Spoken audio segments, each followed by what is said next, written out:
Bismillahirrahmanirrahim. Assalamualaikum warahmatullahi wabarakatuh. Alhamdulillah alladzi arsala rasulahu bil huda wa dinil haqq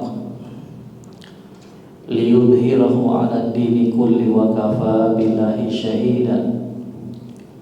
Wa ashhadu an la ilaha illallah wahdahu la syarika lah iqrar bihi wa tauhida. Wa ashhadu anna Muhammadan abduhu wa rasuluh. Allahumma salli wa sallim wa barik ala nabiyyina Muhammad wa ala alihi wa ashabihi wa man tabi'ahum bi ihsanin ila yaumiddin. Yaqulu Rabbuna azza wa jalla fi kitabihil karim, ya ayyuhalladzina amanu taqullaha haqqa tuqatih wa la tamutunna illa wa antum muslimun. Ya ayyuhan nasu taqu rabbakumul ladzi khalaqakum min nafsin wahidah wa khalaqa minha zawjaha wa batha minhuma rijalan katsiran wa nisaa'a wattaqullaha alladzi tasaaluna bihi wal arham innallaha kana 'alaikum raqiba.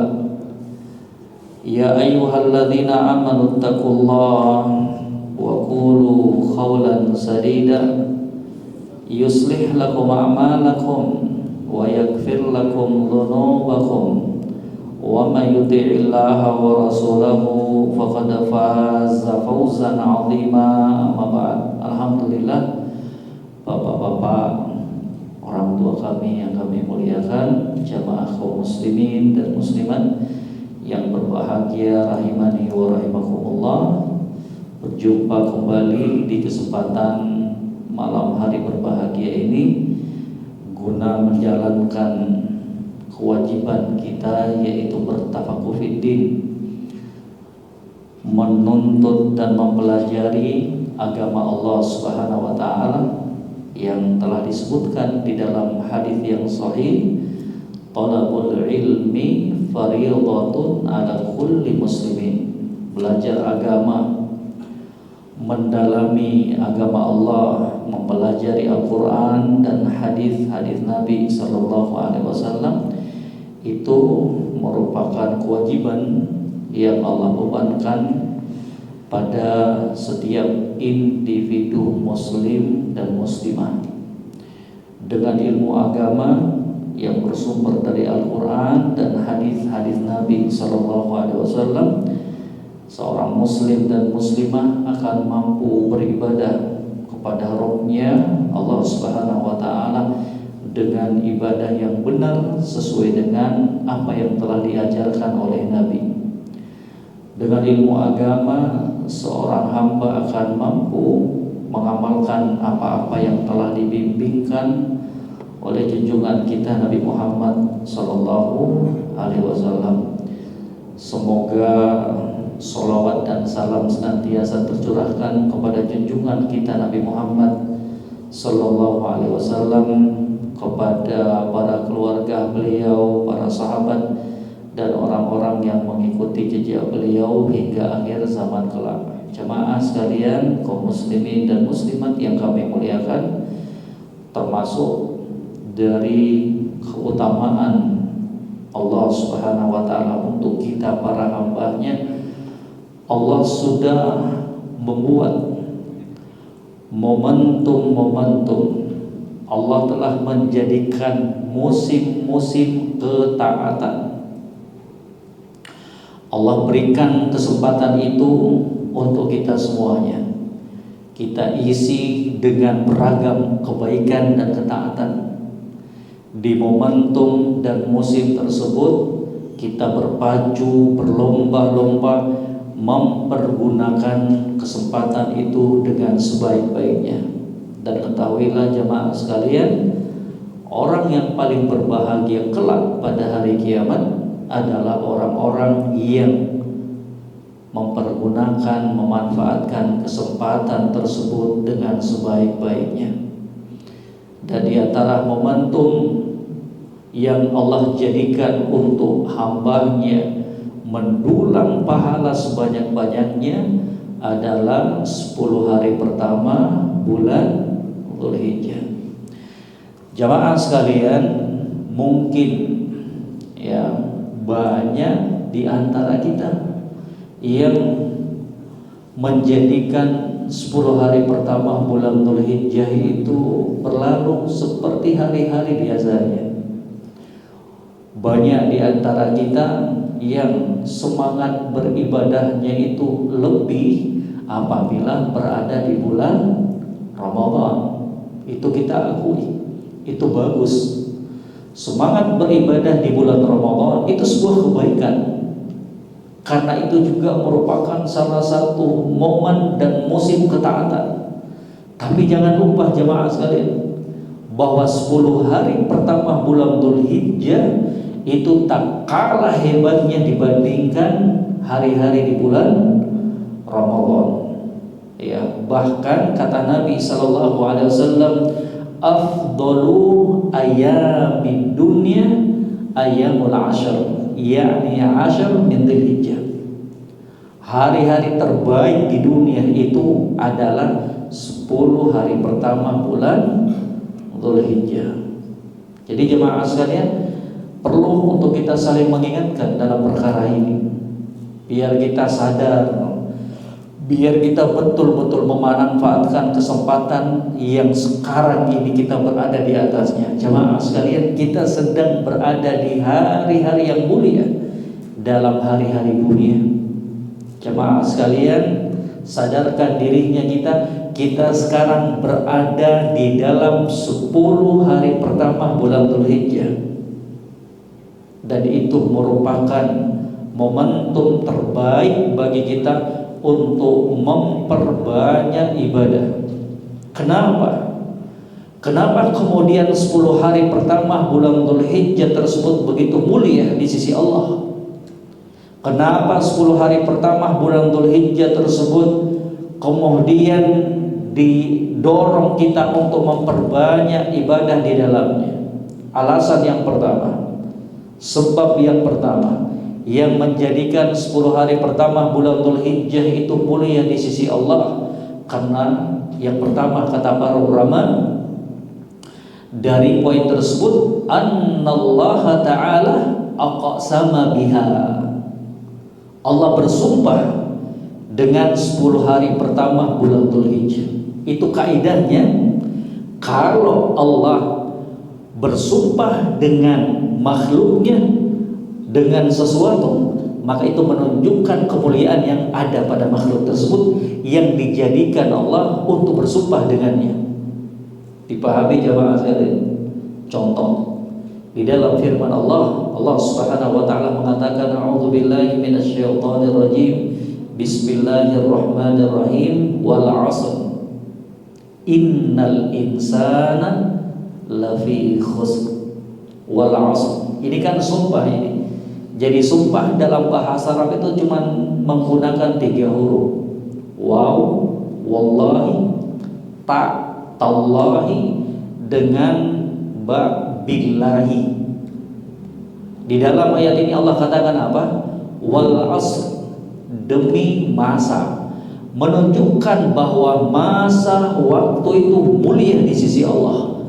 Makanya kita diperintahkan untuk menggunakan waktu masa itu dengan sebaik-baiknya.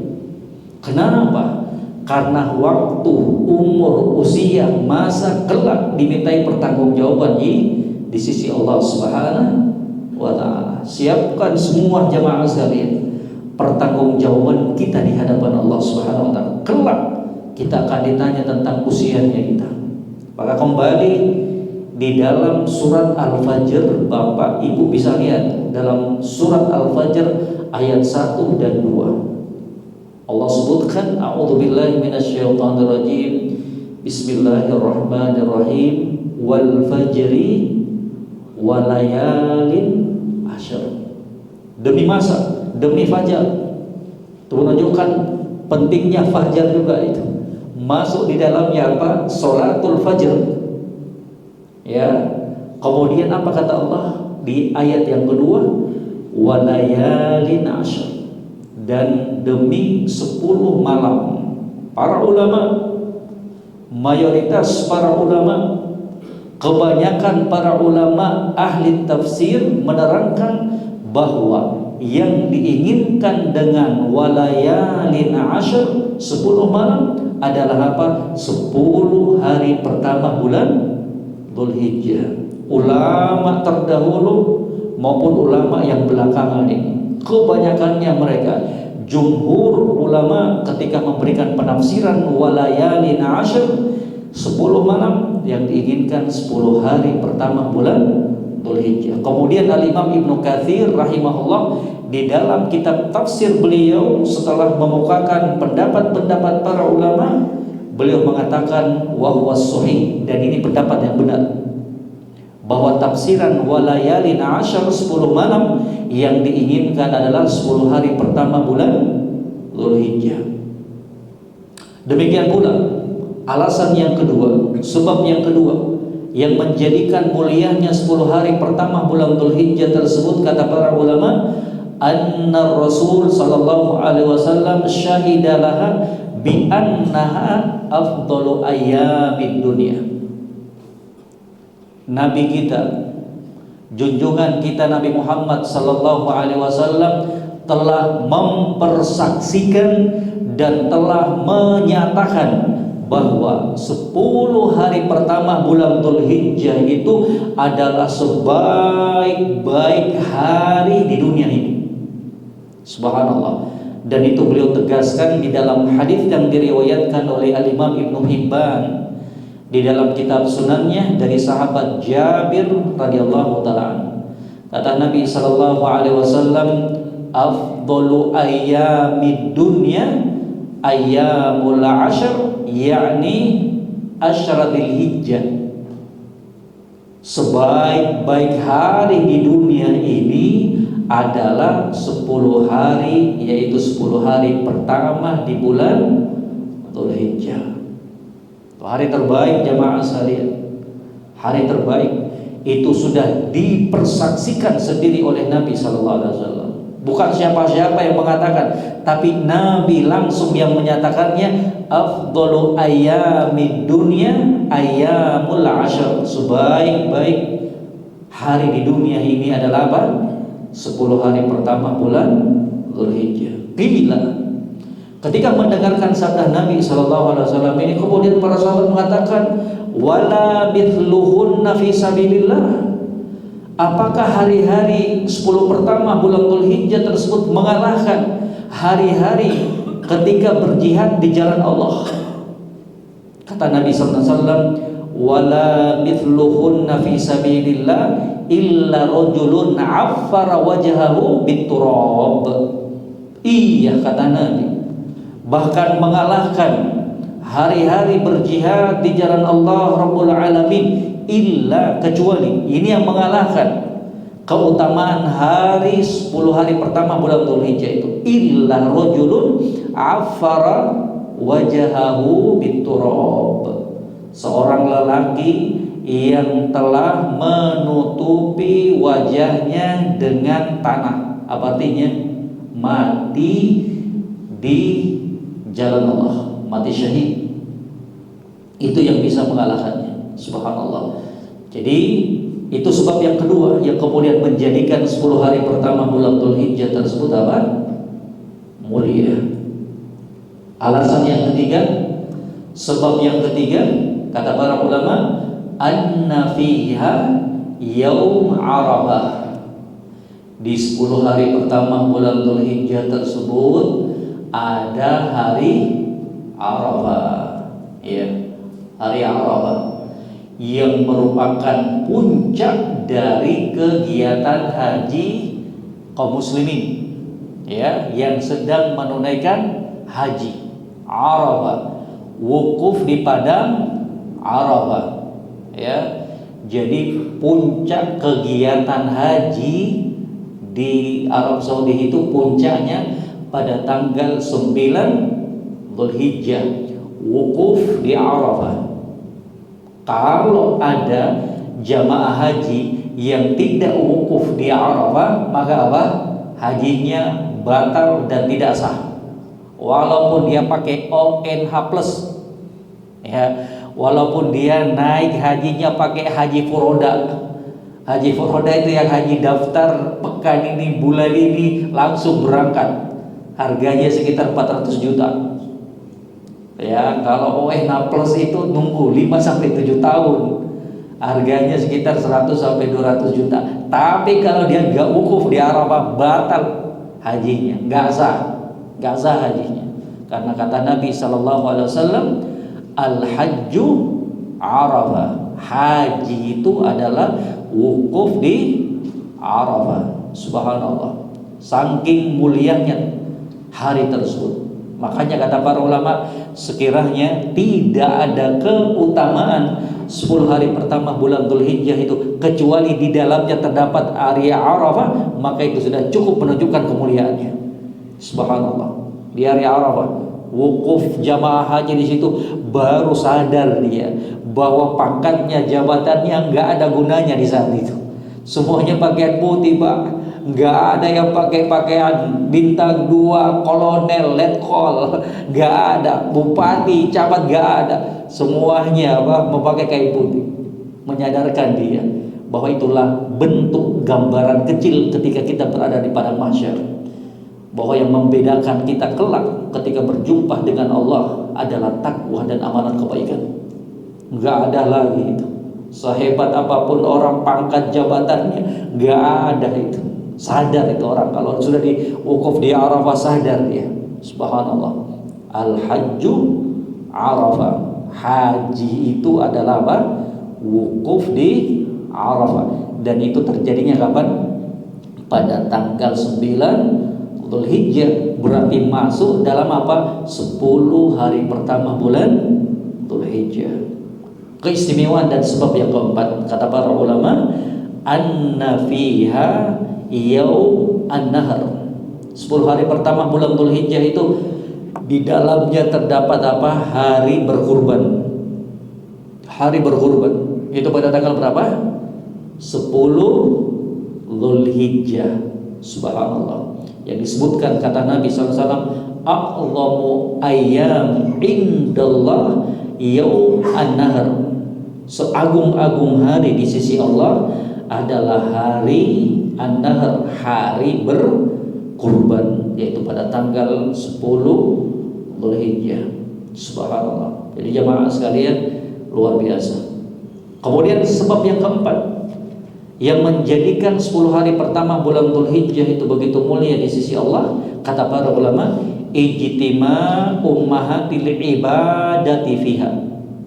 Di 10 hari pertama bulan Dzulhijjah tersebut terkumpul padanya pokok-pokok ibadah yang terpenting dan termulia. Apa itu? Di dalam 10 hari pertama bulan Dzulhijjah tersebut ada hari Arafah. Di dalam 10 hari pertama bulan Dzulhijjah tersebut ada sholat Id. Di dalam 10 hari pertama bulan Dzulhijjah itu ada apa jemaah sekalian? Ada haji. Ya, kita juga dianjurkan untuk apa? Bersedekah, berkurban. Subhanallah. Dan itu tidak bakalan mungkin terkumpulkan kecuali pada tanggal 10 hari pertama bulan Dzulhijjah.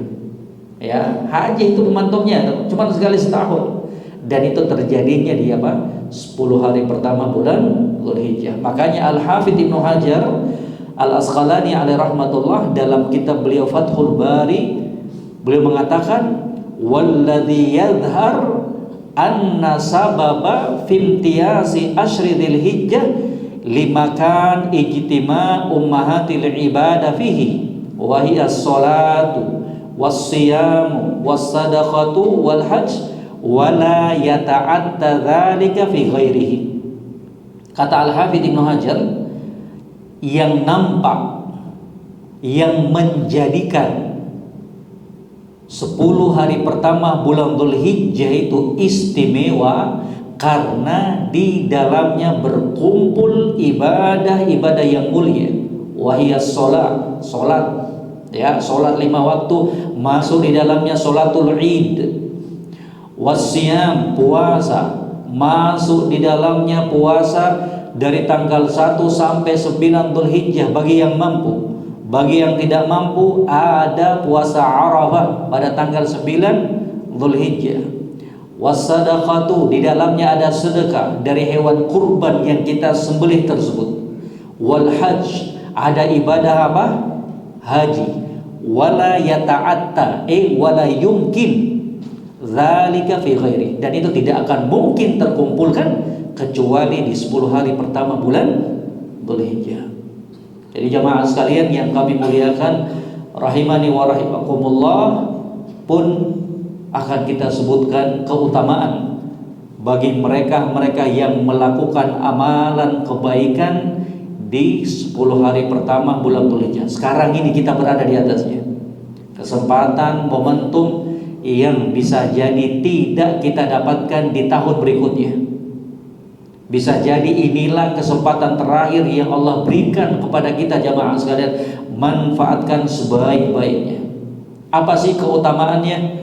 Untuk orang-orang yang melakukan amalan di 10 hari pertama bulan Dzulhijjah, diterangkan oleh Nabi di dalam hadis yang diriwayatkan oleh Al-Imam Bukhari dalam kitab sahihnya dari sahabat Abdullah ibnu Abbas radhiyallahu taala anhuma.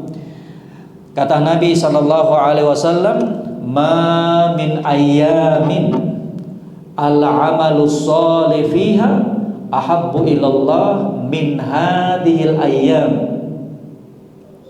Qalu walal jihad fi sabilillah. Qala walal jihad fi sabilillah illa rajulun kharaja bi nafsihi wa malihi wa lam yarji min dzalika bi syai'in. Kata Nabi, ma min ayamin ala amalu sholih fiha ahabbu ilallah. Tidak ada amalan yang paling dicintai, yang paling disukai oleh Allah Subhanahu wa taala dibandingkan amalan yang dikerjakan di 10 hari pertama bulan Dzulhijjah. Kesempatan jemaah sekalian. Sekarang sudah tanggal berapa ya? Sekitar 4 atau 5 Dzulhijjah. Ya, katanya tidak ada amalan yang paling dicintai oleh Allah Subhanahu wa taala yang dilakukan oleh seorang hamba melebihi amalan yang dilakukan di 10 hari pertama bulan Dzulhijjah. Sahabat yang mendengarkan itu, mereka mengatakan, "Qalu ya Rasulullah walal jihad fi sabilillah." Apakah amalan yang dilakukan di 10 hari pertama itu bulan Dzulhijjah itu melebihi keutamaan pahala berjihad? Bapak, Ibu, jamaah sekalian tahu enggak jihad itu? Luar biasa tuh. Luar biasa jihad tuh. Kalau dikumandangkan jihad yang syar'i oleh pimpinan kaum muslimin, maka betul-betul disitulah ajang pembuktian cintanya seorang hamba kepada Allah dan Rasulnya, atau cintanya kepada bini dan anak-anaknya. Karena kalau udah panggilan jihad, pikirannya orang itu, aduh, istri saya bakalan menjanda. Ya, kalau sudah jihad, pasti pikirannya, waduh, anak saya bakalan jadi yatim. Tapi itulah luar biasanya itu ujian kejujuran keimanan seorang hamba. Apakah lebih dia cintai Allah dan Rasulnya dan apa yang telah dijanjikan oleh Allah, ataukah lebih dia cintai istri dan anak-anaknya dan segumpah dari kenikmatan dunia? Bersamaan dengan itu, dengan keutamaan yang dimiliki oleh amalan jihad ini, Nabi SAW mengatakan walal jihad fi sabilillah, bahkan mengalahkan pahala keutamaan orang yang berjihad di jalan Allah. Amalan kebaikan yang kita lakukan di hari-hari ini, di 10 hari pertama bulan Dzulhijjah itu jemaah sekalian, mengalahkan keutamaan berjihad di jalan Allah. Kurang apa lagi? Dorongan dari Nabi SAW. Jangan jadikan 10 hari pertama di bulan Dzulhijjah itu seperti hari-hari biasa yang kita lalui dengan begitu saja. Illah, kata Nabi, illah rajulun kharaja binafsihi wa malihi wa lam yarji min dzalika bi syai'in, kecuali seorang yang keluar berjihad dengan membawa dirinya dan hartanya, hewan tunggangannya, pedangnya, senjatanya, ya, baju besinya, dia keluar berjihad membela agama Allah, menegakkan kalimat tauhid, tsumma lam yarji min dzalika bi syai', kemudian dia gugur di medan pertempuran tersebut, mati syahid. Itu yang baru mengalahkan amalan yang dikerjakan di 10 hari pertama bulan Dzulhijjah. Jadi apa saja yang disunnahkan, yang dianjurkan untuk kita lakukan di 10 hari pertama bulan Dzulhijjah ini, kata para ulama, yang paling utama dan terutama ada manasikil umrah wal hajj, untuk melaksanakan haji dan umroh. Itu amalan yang paling utama itu. Maka beruntung orang-orang yang dipilih oleh Allah untuk berangkat umroh dan haji di saat-saat ini. Itu keutamaannya luar biasa. Ya. Kemudian yang kedua yang sangat-sangat dianjurkan untuk dilakukan di hari-hari ini, di 10 hari pertama bulan Dzulhijjah, as-siyam, puasa sunnah. Kalau bapak ibu jamaah sekalian mampu berpuasa sejak tanggal 1 Dzulhijjah sampai tanggal 9 Dzulhijjah, itu mantap. Kalau nggak mampu, Ustaz, nggak mampu saya, mampunya saya tanggal 7, 8, 9, Masya Allah, itu bagus. Ya, bagus. Ya, kalau nggak bisa, paling minimal jangan tertinggal, jangan terluputkan puasa di tanggal 9 Dzulhijjah. Yaitu apa? Puasa Arafah pada tanggal 9 Dzulhijjah, yang disebutkan keutamaannya oleh Nabi SAW, siyam yaumi Arafah ahtasibu 'ala Allah ayyukaffira as-sanata allati qablahu was-sanata allati ba'dahu. Puasa Arafah, aku berharap kepada Allah bisa meleburkan, menghapuskan dosa-dosa 1 tahun yang lalu dan akan datang. Dan diterangkan oleh para ulama bahwa dosa yang terhapuskan dengan puasa Arafah tersebut adalah apa? Dosa-dosa kecil. Karena dosa besar itu butuh taubatun nasuha, butuh taubat yang benar-benar taubat, bukan sembarangan taubat. Ya. Jadi jemaah sekalian, kita banyak dosa nih, kita akui itu, karena kita bukan malaikat. Kita banyak dosa, maka momentum puasa Arafah tersebut mari betul-betul jangan sampai terlewatkan sama kita. Kalau perlu tulis di kalendernya kita itu, ingatkan istrinya kita, ingatkan anak-anaknya kita untuk berpuasa pada tanggal 9 Dzulhijjah. Puasa apa namanya? Puasa Arafah. Ya, yang keutamaannya telah kita sebutkan tadi itu. Subhanallah, menghapuskan dosa-dosa 1 tahun yang lalu maupun 1 tahun yang akan datang. Luar biasa. Ya. Kemudian yang berikutnya as-shalah. Ya, salat. Yang terlebih khusus adalah sholat 5 waktunya kita. Di 10 hari pertama bulan Dzulhijjah ini, jaga betul sholat 5 waktunya kita. Kalau bisa, semangatnya kita menjaga sholat 5 waktunya kita di bulan Ramadan melebihi. Ya, ketika kita sudah berada di 10 hari pertama bulan Dzulhijjah ini. Ya, jadi usahakan ikut selalu sholat berjamaah. Usahakan untuk merebut shaf yang terdepan, itu yang paling banyak pahalanya.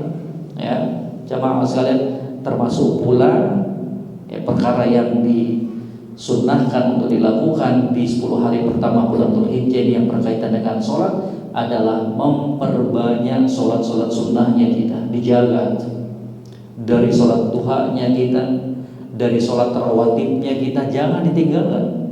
Ya, 2 rakaat sebelum subuh, 4 rakaat sebelum zuhur, 2 rakaat setelah zuhur, kemudian 2 rakaat setelah maghrib dan 2 rakaat setelah isya. Jaga betul itu, dijaga baik-baik. Kemudian jangan lupa dan jangan sampai terlewatkan sholatul Id al-Adha. Untuk kita laksanakan apa? Sholat Idul Adha. Dijaga betul untuk jamaah sekalian. Ya, dijaga itu. karena itu merupakan sunnah yang sangat-sangat ditekankan oleh junjungan kita Nabi Muhammad sallallahu alaihi wasallam. Kemudian yang berikutnya dari amalan yang sangat-sangat dianjurkan untuk dilaksanakan di hari-hari pertama, 10 hari pertama bulan Dzulhijjah tersebut, kata para ulama, menyembelih hewan kurban, berkurban, ya, jangan sampai ketika Allah Subhanahu wa taala telah memberikan kemudahan, kelapangan kepada kita jamaah sekalian, kemudian kita tidak mengamalkan perkara yang satu ini, ya. Kalau beli yang lainnya mampu, giliran disuruh berkurban, ya langsung berpemikiran, waduh, eman-eman nih, duitnya dibelikan hewan kurban. Kalaupun belinya yang paling kurus, yang paling murah. Alhamdulillah ini kita nggak diuji dengan apa, coba nyembelih anaknya kita. Kita baru diuji untuk menyembelih berkurban seekor unta, sapi ataukah kambing yang sesuai dengan kemampuannya kita. Kita belum diuji oleh Allah sebagaimana diujinya Nabi Ibrahim alaihissalam kepada beliau Ismail alaihissalam. Jadi berkurban itu juga kata para ulama salah satu ajang pembuktian kejujuran cintanya seorang hamba kepada Rabbnya Allah Subhanahu wa taala. Fasholli li rabbika wanhar. Tegakkan sholat untuk Rabb kamu dan berkurbanlah, menyembelihlah, ya. Maka hati-hati dalam sebuah hadis yang diriwayatkan dari Nabi sallallahu alaihi wasallam, beliau mengatakan, "Man kana lahu sa'atan wa lam yudhi fala yaqrabanna musallana." Barang siapa yang telah diberikan oleh Allah kelapangan harta, kemampuan, kemudian dia tidak berkurban, maka jangan coba-coba untuk mendekati masjidnya kami. Subhanallah. Teguran keras dari Nabi sallallahu alaihi wasallam untuk orang-orang yang telah diberikan kemudahan, kelonggaran harta, kemudian dia pelit, kikir, tidak mau berkurban, ya, di saat itu. Jadi walaupun pendapat yang kuat di kalangan para ulama bahwa berkurban itu hukumnya sunnah muakkadah, sunnah yang sangat ditekankan, tapi mereka memberikan nasihat untuk kita semuanya, tidak sepantasnya bagi seorang muslim ataukah muslimah yang telah diberikan kelapangan harta oleh Allah, kemudian dia tidak berkurban di saat itu, ya. Jadi hati-hati di jamaah sekalian, ya. Kalau beli HP, yang paling mahal pun sanggup dibeli, beli ini dan itu sanggup, ya. Giliran Idul Adha, wah, langsung banyak perhitungannya, ya. Nggak boleh. Yakin bahwa apa yang kita keluarkan dalam hal ibadah itu tidak akan disia-siakan oleh Allah Subhanahu wa taala. Maka mengajak semuanya jamaah sekalian yang kami muliakan, untuk melaksanakan sunnah yang satu ini. Ya, bahkan sebagian para ulama itu ketika mereka ditanya, "Ya Syekh, boleh enggak saya berutang, ya, untuk berkurban?"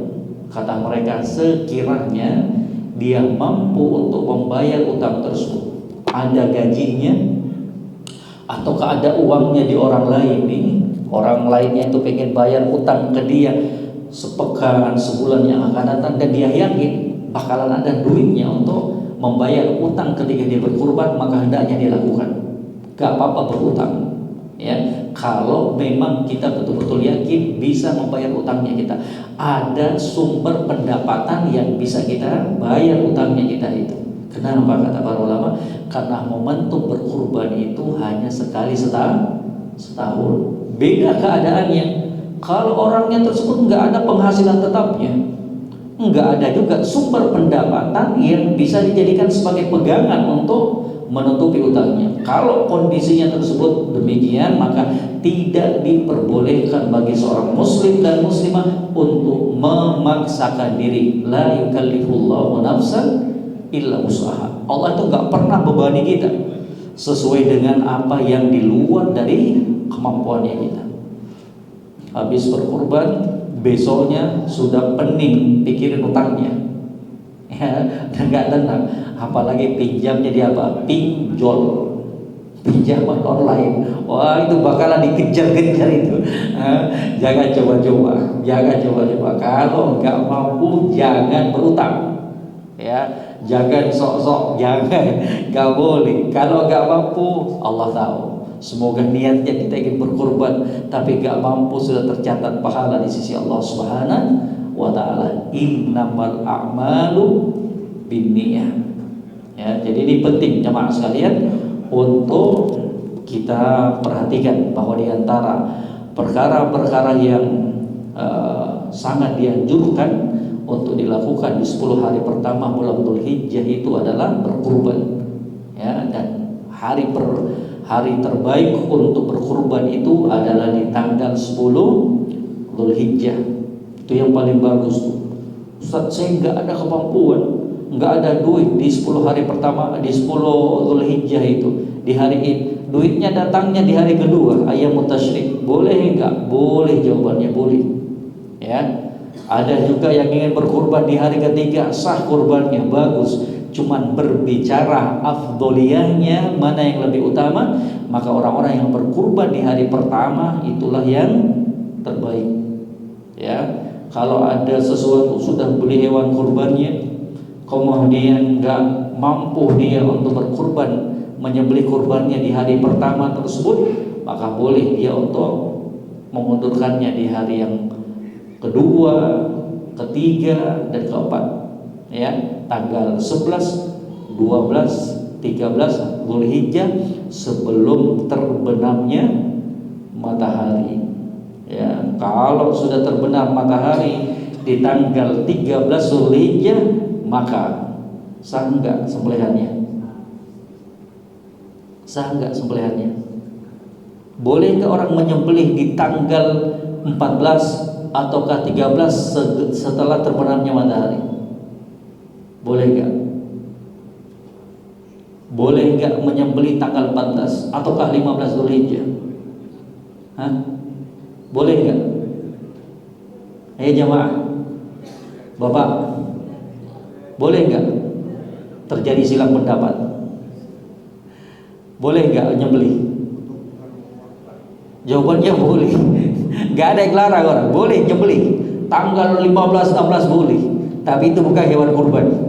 Ya, hewan kurban itu hanya pada tanggal 10, 11, 12, 13 sebelum terbenamnya matahari tanggal 13. Selebihnya kalau dia tidak berkurban di tanggal 13 sebelum tenggelamnya matahari, maka tidak teranggap sebagai hewan kurban. Ya, jadi jemaah sekalian diperhatikan. Ya, yang terbaik dari hewan kurban tersebut kata para ulama, ya, berkurban dengan seekor unta. Itu dulu urutannya. Unta dulu. Satu orang berkurban dengan seekor unta. Nggak ada di Indonesia, Ustaz. Beli sapi. Satu ekor sapi untuk dia dan keluarganya. Itu di urutan yang kedua. Urutan yang ketiga, nyembeli seekor kambing untuk dia dan keluarganya. Berada di urutan yang keempat, bersyirikat 7 orang untuk membeli sapi. Paham jemaah sekalian? Jadi itu urutannya. Walaupun di sana ada pendapat sebagian kecil dari para ulama yang mereka menomorsatukan penyembelihan kurban yang terbaik itu adalah dengan kambing. Kenapa demikian? Mereka berdalil bahwasanya Nabi itu ketika berkurban selalunya apa? Kambing. Mereka katakan itu. Ya, Nabi itu nggak pernah nyembelih sapi, kambing terus. Ya, akan tetapi ini diarahkan dan dijelaskan oleh para ulama bahwa Nabi Shallallahu Alaihi Wasallam selama itu berkurban dengan kambing. Kenapa? Karena beliau Shallallahu Alaihi Wasallam tidak mau merepotkan dan membebankan kepada umatnya. Dipahami di jamaah sekalian? Dan ini pendapat yang kuat. bahwa urutan yang terbaik itu adalah yang paling mahal dari unta, sapi, kemudian kambing. Dalil yang kedua yang dijadikan pijakan para ulama yang menunjukkan bahwasanya berkurban dengan unta, sapi, kemudian kambing itu berdasarkan hadis yang diriwayatkan oleh Imam Bukhari dan Imam Muslim dari sahabat Abu Hurairah radhiyallahu taala. Kata Nabi sallallahu alaihi wasallam, "Man raha fi sa'atil ula faka'annama qarraba badanatan, wa man raha fi sa'ati tsaniyah faka'annama qarraba baqaratan, wa man raha fi sa'ati tsalitsah faka'annama qarraba ghanaman." Barang siapa yang datang di awal waktu di hari Jumat untuk menghadiri sholat Jumat, maka seakan-akan dia berkurban dengan seekor unta. Barang siapa yang datang di waktu yang kedua menghadiri sholat Jumat, maka seakan-akan dia berkurban dengan seekor sapi. Barang siapa yang datang di waktu yang ketiga menghadiri sholat Jumat, maka seakan-akan dia berkurban dengan seekor kambing. Ini udah jelas sekali. Sekiranya kambing itu yang nomor satu terbaik ketika menyembelih kurban, maka tentunya Nabi akan mengatakan apa? Barang siapa yang datang di awal waktu hari Jumat menghadiri sholat Jumat, maka seakan-akan pahalanya orang yang berkurban dengan seekor kambing. Tapi pada kenyataannya Nabi mengatakan apa? Faka'annama qarraba badanatan, seakan-akan dia itu berkurban dengan seekor unta. Maka dari sini kata para ulama, berkurban yang paling bagus itu adalah dengan unta, dengan sapi dan kambing. Dan insyaallah taala kita akan lanjutkan sedikit pembahasan ini disertai tanya jawab setelah kita melaksanakan sholat Isya. Wallahu taala alam. Ilahuna subhanallahi bihamdik, asyhadu an la ilaha illa anta astaghfiruka wa atubu ilaik. Wassalamualaikum warahmatullahi wabarakatuh. Assalamualaikum warahmatullahi wabarakatuh. Alhamdulillah hamdan katsiran thayyiban mubarakan fi, wa asyhadu an la ilaha illallah wahdahu la syarikalah, wa asyhadu anna Muhammadan abduhu wa rasuluhu, amma ba'd. Kita lanjutkan sedikit Bapak Ibu sekalian yang kami muliakan. Di sesi yang pertama tadi telah kita sampaikan bahwa di antara perkara yang sangat-sangat dianjurkan untuk dilakukan di 10 hari pertama bulan Dzulhijjah tersebut adalah berkurban. Ya, tadi kita telah paparkan sedikit tentang perkara-perkara yang berkaitan dengan berkurban tersebut. Kemudian perkara yang berikutnya kata para ulama, at-takbir wa tahmid wa tahlil wa dzikr. Ya. Di antara perkara yang dianjurkan untuk kita lakukan di hari-hari ini 10 hari pertama bulan Dzulhijjah adalah untuk bertakbir, bertahlil, bertahmid dan berzikir kepada Allah. Dan ini maaf mungkin sudah banyak sekali terlupakan di antara kita. Ya. Jadi kemarin tuh sempat ngisi pengajian, ternyata ada orang Arab yang hadir juga. Dia bertanya, katanya kok bisa di Indonesia ini saya jarang mendengarkan orang-orang bertakbir di 10 hari pertama bulan Dzulhijjah itu. Ya, berbeda dengan di negara kami. Gimana sikapnya saya? Apakah saya juga diam seperti orang Indonesia, ataukah saya tetap bertakbir seperti kebiasaan yang kami lakukan di negara Arab? Ya, jadi saya katakan tetap bertakbir, membesarkan Allah di hari-hari tersebut, bertahmid, bertahlil, berzikir, dan itu kita akui merupakan sebuah perkara yang hampir-hampir terlupakan di negara hanya kita. Jadi termasuk dari sunnah Rasul Sallallahu Alaihi Wasallam adalah memperbanyak zikir di hari-hari ini. Ya, mengucapkan Allahu Akbar, Allahu Akbar, Allahu Akbar, La ilaha illallah, Allahu Akbar, Allahu Akbar, Allahu Akbar, walillahil hamd. Mungkin karena saking ya tidak dan jarangnya kita menghidupkan sunnah yang satu ini? Mungkin kalau Bapak berzikir dengan zikir-zikir seperti ini, dikiranya besok sudah Id. Iya, ya, besok sudah Id. Kok zikir? Ini masih lama Idnya ini. Padahal Bapak Ibu sekalian yang kami muliakan, dahulu itu di zamannya Ibnu Umar, Abu Bakar, para sahabat, mereka itu sampai keluar rumah, masuk ke pasar-pasar untuk berzikir, bertahmid, bertahlil dalam rangka mengingatkan manusia. Di dalam Musnad Imam Ahmad dari sahabat Abdullah bin Umar, kata Nabi Shallallahu Alaihi Wasallam, ini yang menerangkan, dalil yang menerangkan disunahkannya perkara yang satu ini. Kata Nabi Shallallahu Alaihi Wasallam, ma min ayamin al-amalu sholih fiha ahabbu ilallah fa'akthiru at-takbir wa tahlil wa tahmid. Itu diriwayatkan oleh Imam Ahmad dalam kitab Musnadnya. Kata Nabi SAW, tidak ada amalan yang paling dicintai oleh Allah untuk dilakukan kecuali amalan-amalan di 10 hari pertama bulan Dzulhijjah. Kemudian kata Nabi apa? Fa'akthiru at-takbir wa tahlil wa tahmid. Maka perbanyaklah kalian untuk bertakbir kepada Allah, bertahlil dan bertahmid. Jadi Bapak Ibu sekalian hidupkan ini. Ya, Bapak lagi di jalan, di rumah, hidupkan sunnah yang satu ini yang hampir-hampir terlupakan di tengah-tengah kita. Allahu Akbar, Allahu Akbar, Allahu Akbar, Allahu Akbar, Allahu Akbar, la ilaha illallah, Allahu Akbar, Allahu Akbar, Allahu Akbar. Kalau di negaranya kita memang terasa asing. Coba Bapak hidup di negara Arab itu, nampak sekali sunnah yang satu ini. Apalagi orang yang sedang haji itu, bertakbir, bergemuruh itu takbir kepada Allah Subhanahu wa Ta'ala. Karena ini memang sunnah Rasul Sallallahu Alaihi Wasallam, seperti yang telah kita paparkan tadi dalil dan dasar hukumnya, bahwa memang ini perkara yang disunnahkan oleh Rasul junjungan kita Nabi Muhammad Sallallahu Alaihi Wasallam. Ya. Kemudian di antara perkara-perkara yang lainnya juga apa? Di hari-hari ini mari memperbanyak sedekah.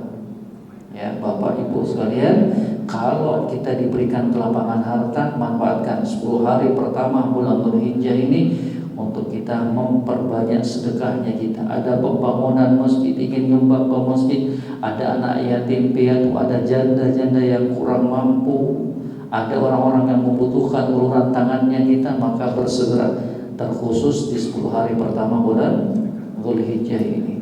Itulah hartanya kita yang sebenarnya. Harta yang kita belanjakan, harta yang kita sedekahkan, harta yang kita infakkan di jalan Allah, demi Allah, itulah harta kita yang sebenarnya, yang akan kita rasakan kemanfaatannya ketika di hari kiamat kelak.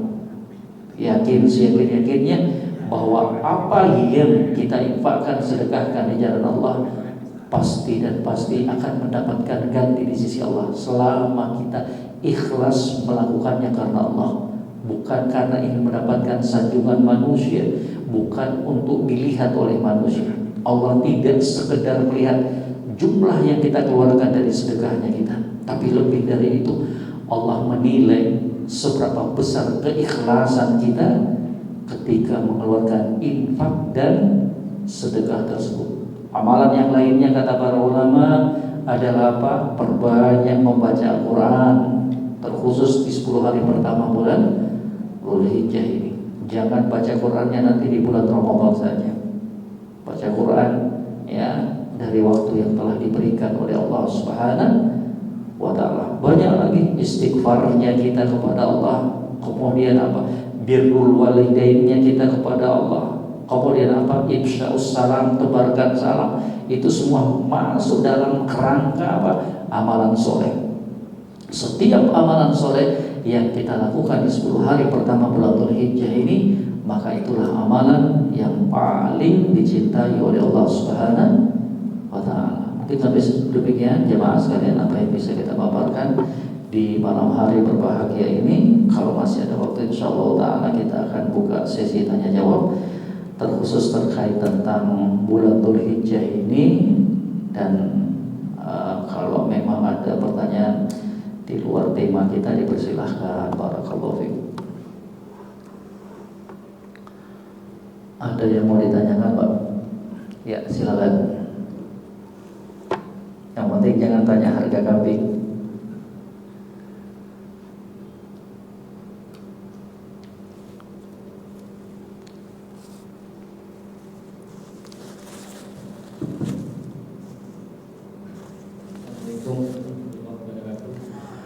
Waalaikumsalam warahmatullahi wabarakatuh.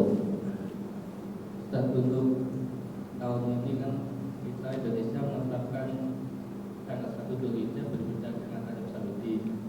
Untuk puasa Arafah nanti kita ikut puasa Arafah Arab Saudi, terus kita sholat Idnya ikut Indonesia, itu gimana Ustaz? Masya Allah, pertanyaannya bagus. Ya, kata Allah syafaat terjadi perbedaan hari ya dalam penetapan Idul Adha, hari raya. Gimana sih sikapnya kita? Yang pertama yang perlu kita ketahui bahwa permasalahan khilafiyah, silang pendapat ini sudah lama terjadinya, bukan terjadinya hari-hari ini. Jadi sejak dulu memang terjadi silang pendapat di kalangan para ulama. Apakah ya penetapan Idul Adha itu, hari Arafah itu ditujukan dan berpatokan dengan wukufnya jamaah haji di Arafah ya. Apakah ketika Arab Saudi menetapkan tanggal 9 Dzulhijjah itu hari ini, maka seluruh dunia wajib untuk mengikutinya? Itu perselisihan pendapat di kalangan para ulama. Sama halnya dengan penetapan 1 Ramadan, sama hukumnya itu sama ya. Jadi seorang muslim dan muslimah di dalam menanggapi silang pendapat di kalangan para ulama ini harus legowo ya. Kalau ada di antara saudara-saudaranya kita memilih berdasarkan pendapat kalangan para ulama, saya mau ikutin Saudi karena hari wukuf itu berlaku untuk seluruh negara, silakan ya. Kalau dia berpendapat bahwa wukuf di Arafah itu pertanda 9 Dzulhijjah, silakan ya, berarti dia berpuasa di hari itu. Berarti kalau ditentukan Arab Saudi wukuf di Arafahnya hari Selasa, berarti dia puasanya hari Selasa. Nanti lebarannya hari Rabu. Itu pendapat sebagian ulama. Ada pendapat yang kedua di sebagian ulama yang mengatakan bahwa penetapan 1 Ramadan, penetapan wukuf, penetapan 9 Dzulhijjah itu atau penetapan 10 Dzulhijjah hari raya itu berdasarkan matlak di setiap negara ya, berdasarkan ru'yatul hilal di setiap negara. Dan itu juga pendapat yang kuat di kalangan para ulama. Ditambah lagi mereka sangat-sangat menganjurkan untuk mengikuti pemerintah penguasa yang mereka tinggal di dalamnya. Agar apa? Tidak nampak perselisihan, tidak nampak perpecahan di kalangan kaum muslimin. Itu yang disarankan oleh para ulama ya. Tapi alhamdulillah pemerintahnya kita bersikap longgar, memberikan kesempatan. Jadi kalau ada perselisihan seperti ini, sikap seorang muslim yang pertama, jangan jadikan ini celah untuk berselisih. Saling menghargai pendapat, itu yang dianjurkan. Selama itu adalah pendapat khilafiyah di kalangan para ulama. Mereka pendapat yang diperselisihkan sejak dahulu, bukan sekarang ini, bukan 2023, bukan. Udah jauh sebelumnya. Yang kedua, sikapnya kita meyakini apa yang kita yakini. Kalau kita yakini ikut Arab Saudi, ikut dan pegang itu untuk kita bawa menghadap Allah Subhanahu wa Ta'ala. Yang salah itu kalau nggak puasa Arafah, yang salah kalau nggak ikut sholat Idul Adha. Itu yang salah.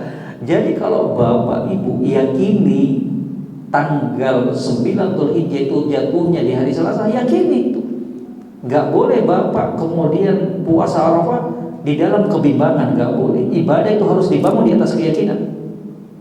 Ibadah itu harus dilakukan di atas keyakinan. Kalau yakin dengan fatwanya para ulama, pendapatnya ulama yang mengatakan bahwa wukufnya di Arafah itu adalah harinya kita untuk berpuasa, lakukan itu. Kalau Bapak berpendapat tidak, saya ikut matlab tiap-tiap negara, saya ingin bersama pemerintah penguasa, itu juga pegang itu, ya, pegang itu seperti yang kita yakini, udah selesai masalah, ya. Kehidupan yang harmonis sesama kaum muslimin terjaga, ya, tidak menimbulkan perpecahan, saling mengejek dan lain-lain sebagainya, nggak boleh. Jangan jadikan celah untuk membuka pintu syaitan merobek dan merusak barisan kaum muslimin, ya.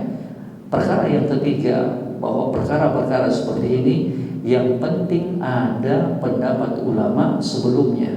Makanya Imam Ahmad rahimahullah mengatakan apa? La tatakallamu fi mas'alatin laisa laka fiha imamun. Jangan coba ngomong permasalahan agama yang tidak ada para ulama mendahului kamu. Jadi selama di situ ada perbedaan pendapat di kalangan para ulama, tinggal tugasnya kita mempelajarinya. Mana sih pendapat yang kuat? Kalau sudah yakin dengan pendapat tersebut, udah pegang, yakini, jangan ragu. Ya, jadi demikian, kembalinya kepada keyakinannya kita. Barakallahu fiik, wallahu ta'ala a'lam. Bisa dipahami, Pak? Ada yang mau ditanyakan lagi? Maksudnya berarti kalau kita puasa Arafah ikut Arab, harus besoknya harus. Makanya tadi saya kembalikan keyakinannya Bapak. Kalau Bapak meyakini nanti lebarannya bersama pemerintah hari Kamis, Bapak berarti apa? Itu kan tanggal 10 Dzulhijjah. Berarti 9 Dzulhijjahnya apa?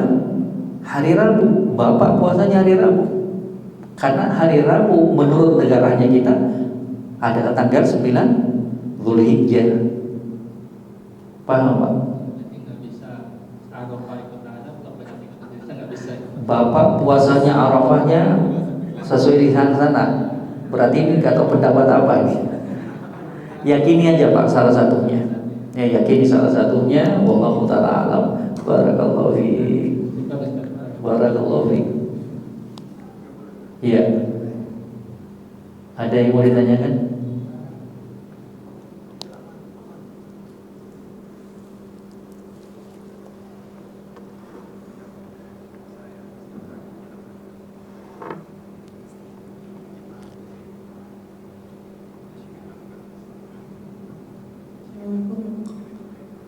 Waalaikumsalam warahmatullahi wabarakatuh.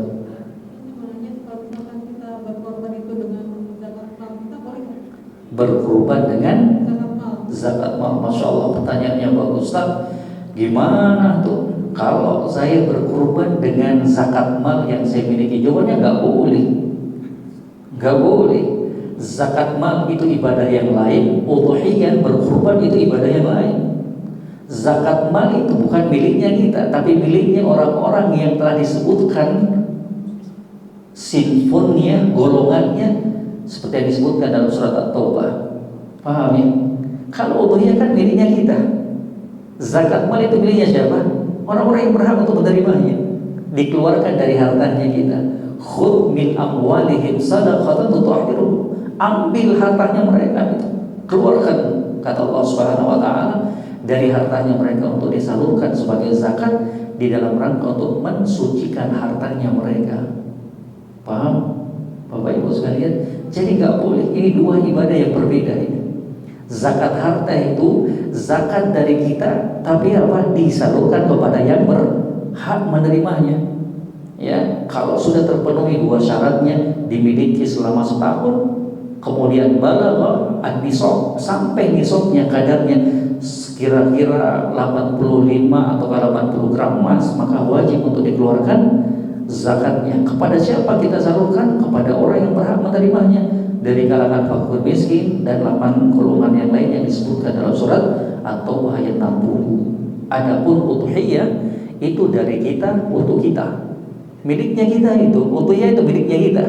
Ya, kita mau makan semuanya silakan. Kita mau bagi 3 silakan. Sepertiga buat saya, sepertiga buat fakir miskin, sepertiga buat tetangga-tetangga saya, silakan. Bapak mau keluarkan zakat daging kurban itu untuk semuanya, Bapak nggak makan silakan. Tapi itu menyelisih yang lebih utama. Yang paling utama bagi orang yang berkurban juga memakan hewan kurban yang dia kurbankan. Itu yang paling utama. Jadi nggak diperbolehkan bagi seorang muslim dan muslimah untuk berkorban dari zakat harta yang dia keluarkan. Barakallahu fiik, wallahu ta'ala alam. Ya, coba dikeraskan suaranya.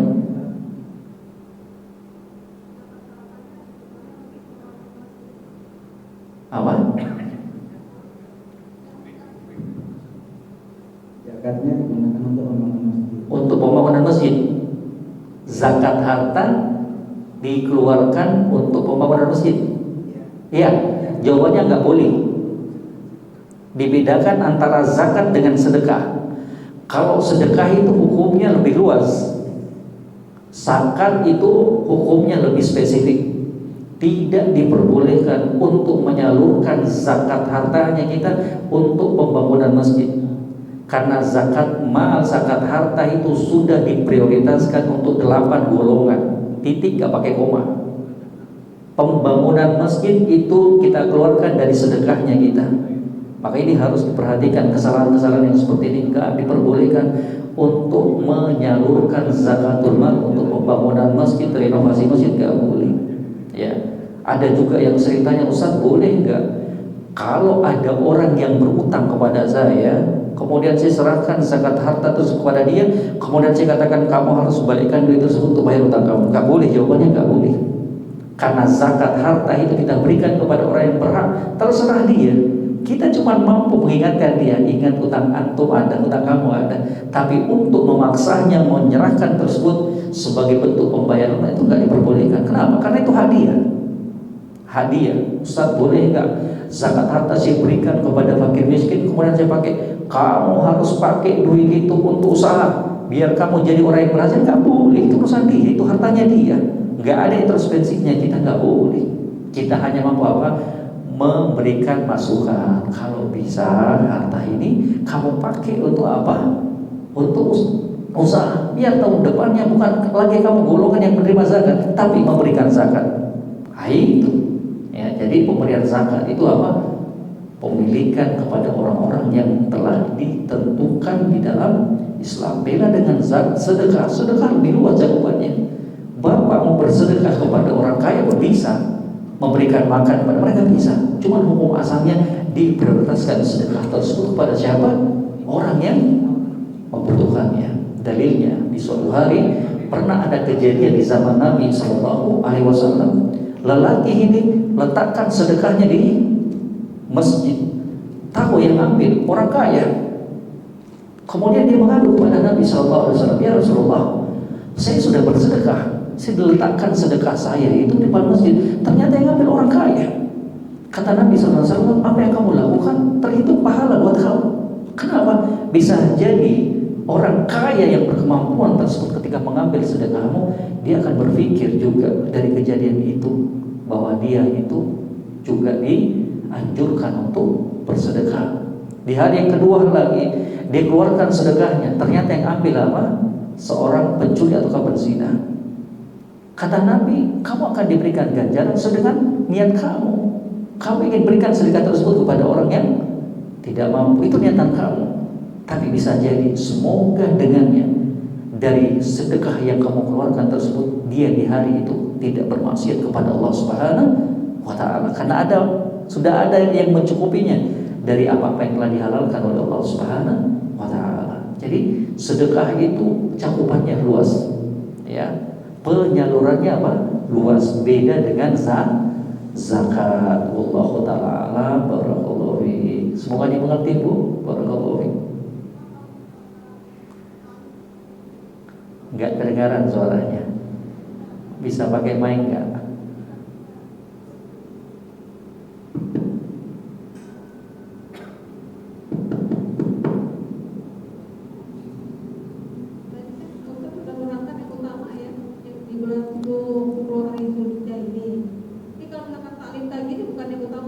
Apa Bu? Termasuk utama. Tadi Ustaz kan menerangkan hal yang utama yang kita kerjakan di 10 hari bulan Zulhijjah ini. Dan kalau misalkan menuntut ilmu taklim seperti ini bukan yang utama ya. Taklim. Iya, tempat-tempat yang utama di Malam. taklim. Kajian itu bagian dari amalan yang utama. Apakah kajian, ya, belajar agama itu termasuk utama? Iya, jawabannya iya. Semoga apa yang kita lakukan ini termasuk amalan yang paling dicintai oleh Allah. Amin ya Rabb. Belajar agama itu bahkan lebih mulia dibandingkan amalan sunnah yang bapak ibu lakukan. Kata Imam Asy-Syafi'i rahimahullah, talabul ilm afdalu min sholatin nafilah. Belajar agama itu lebih mulia, lebih bagus dibandingkan sholat sunnah. Kenapa demikian? Kata para ulama menjelaskan ucapan Imam Syafi'i bahwasanya orang yang belajar agama itu manfaatnya untuk diri dia, keluarganya, dan masyarakat secara umum. Betul nggak? Pulang dari sini bapak ibu bisa ajarkan ilmu agama yang kita dapatkan itu kepada istrinya kita, suaminya kita, anaknya kita, temannya kita, tetangganya kita, keluarganya kita. Tapi sholat sunnah itu manfaatnya untuk dirinya kita sendiri. Ya, bayangkan ya, dari setiap langkah yang kita langkahkan untuk mendatangi masjid, mempelajari agama Allah, bertafaqquh fiddin, itu akan dicatat pahala di sisi Allah Subhanahu wa taala. Kata Nabi sallallahu alaihi wasallam di dalam hadis yang diriwayatkan oleh Imam Bukhari dan Imam Muslim dari sahabat Abu Hurairah radhiyallahu taala, "Wa man salaka tariqan yaltamisuhu fihi ilman sahhalallahu lahu bihi tariqan ilal jannah."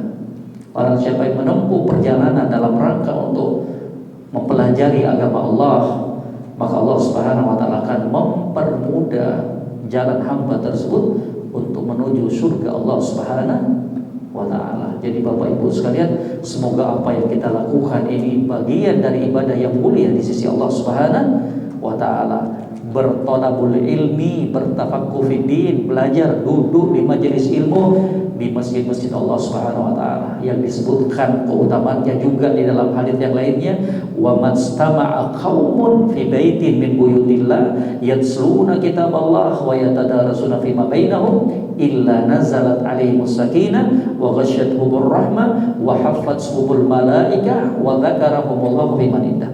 Tidaklah sekelompok manusia yang mereka itu duduk di sebuah masjid dari masjid-masjid Allah yang di dalamnya mereka mempelajari Al-Quran, hadis Nabi, mempelajari agama Allah, illa nazalat alaihimus sakinah, kecuali akan diturunkan ketenangan ke dalam dada mereka. Mereka akan diliputi oleh para malaikat. Mereka akan disebut nama-namanya di sisi Allah Subhanahu wa ta'ala. Maka ini sudah cukup menunjukkan bahwa belajar agama itu adalah ibadah yang mulia di sisi Allah Subhanahu wa ta'ala. Barakallahu fiik, wallahu ta'ala. Ada yang lain? Ya, silakan Pak. Waalaikumsalam warahmatullahi wabarakatuh. Iya, tadi kan disebutkan bahwa sebaik-baiknya hari dunia ini kan adalah 10 hari awal di bulan Dzulhijjah. Bagaimana dengan perbandingannya di 10 hari akhir di bulan Ramadan? Masya Allah, barakallahu fiik. Bagus pertanyaannya, Ustaz. Mana sih yang paling bagus, 10 hari pertama bulan Dzulhijjah ataukah 10 hari terakhir bulan Ramadan? Coba perhatikan, ini pertanyaan bagus. Kita katakan bahwa yang terbaik ini berbicara pagi, siang, sorenya. Pagi, siang, sorenya. Yang terbaiknya itu hari-hari 10 pertama bulan Dzulhijjah. Paham ya Pak? Ya. Tapi berbicara malam harinya, maka 10 hari terakhir Ramadan di malam harinya lebih mulia, lebih bagus dibandingkan 10 hari pertama bulan Dzulhijjah. Kenapa demikian? Karena di malam hari 10 hari terakhir bulan Ramadan itu terdapat satu malam yang telah disebutkan keutamaannya oleh Allah Rabbul Alamin, khairun min alfi syahr. Lebih bagus dari ibadah yang dilakukan oleh seseorang 1000 bulan lamanya, ataukah 83 tahun lebih. Paham?